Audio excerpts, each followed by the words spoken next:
This is for Purple Pill Mgtow, and I will preface this by saying that I believe the primary reason that Purple Pill Mgtow exists is the essential necessity of two parents in the effective raising of children.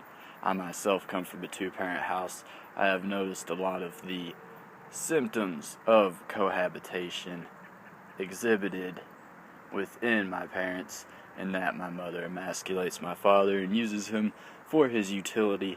By and large, that seems to be what she likes the most about him. And they honestly have probably only stayed married as long as they have because they have managed to get two different rooms, different living rooms even.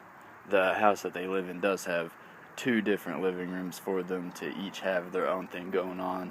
Of course, my father's is bigger because he has a lot more hobbies, and especially a hobby in technology and computers, engineering.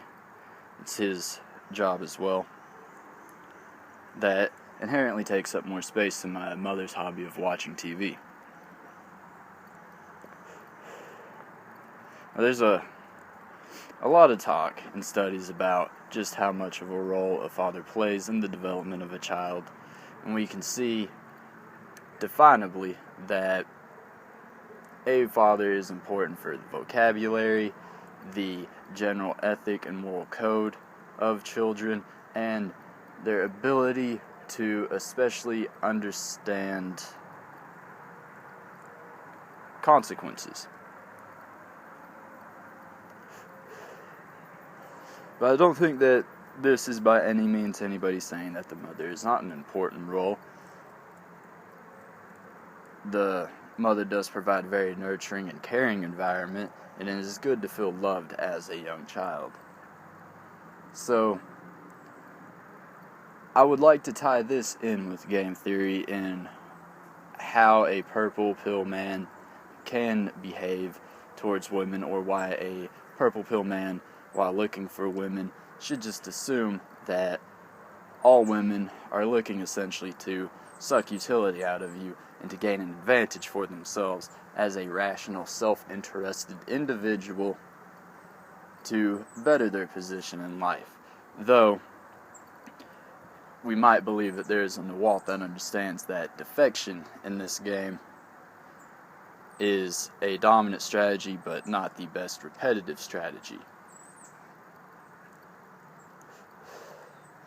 Now, some of you might not have heard the prisoner's dilemma, so I will explain what the prisoner's dilemma is the idea that you and an accomplice that you barely know have committed a crime, but they don't have all of the evidence to convict you for the full extent of the crime, just a lesser version. So the officers offer both of you a plea bargain, in that if you confess to the crime, and the other person confesses to the crime, you would both spend 10 years in prison. If you confess and he does not confess, you will get off free and he will get 20 years. Vice versa works for that as well. And if neither of you confess, then you each get 5 years. While the total good would insinuate that you should cooperate and not confess to only get 5 years each, the dominant strategy is one of which you decide either in between 0 years or 10 years. If you decide to cooperate, your options reduce to a 5-year sentence and a 20-year sentence if the other decides to defect. Automatically, you should defect in order to get either the best or least worst result. That is the dominant strategy. So what we see is many women employing a dominant strategy of, instead of looking towards raising a child as a team and living for that purpose, they will be living for the purpose of themselves first and foremost, and then they will probably raise a child fairly decently on the side. A lot of us seem to have been raised to cooperate, such that we could provide these types of women with the value that they would like to extract in an easy-to-do-so manner, though it sucks the life out of us and does not allow us to reach the potential heights especially economically, that for the most part these women want in the first place. So, by game theory definition, it is the dominant strategy to not behave in the cooperative and marriage manner. If you're looking to find a mother of a child that will work as a team to raise one appropriately for you, it will be difficult, as you will be employing a strategy that would not lead to that point. If you wanted to employ the dominant strategy, which is what you probably should do, it's my suggestion, though you are free to go out and choose to do what you want. Granted, the dating scene and cooperation in raising a child is not exactly a prisoner's dilemma, or even a repetitive prisoner's dilemma. We do operate on more sophisticated games than these play examples allowed in game theory.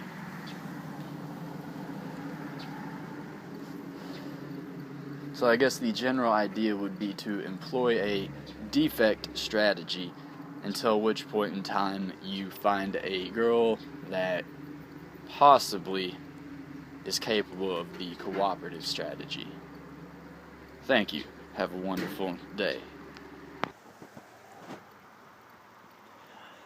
So, when a lot of game theorists got together to play the prisoner's dilemma in a repetitive fashion, in that they would choose a partner to play against, and they would play against that partner multiple times before switching partners.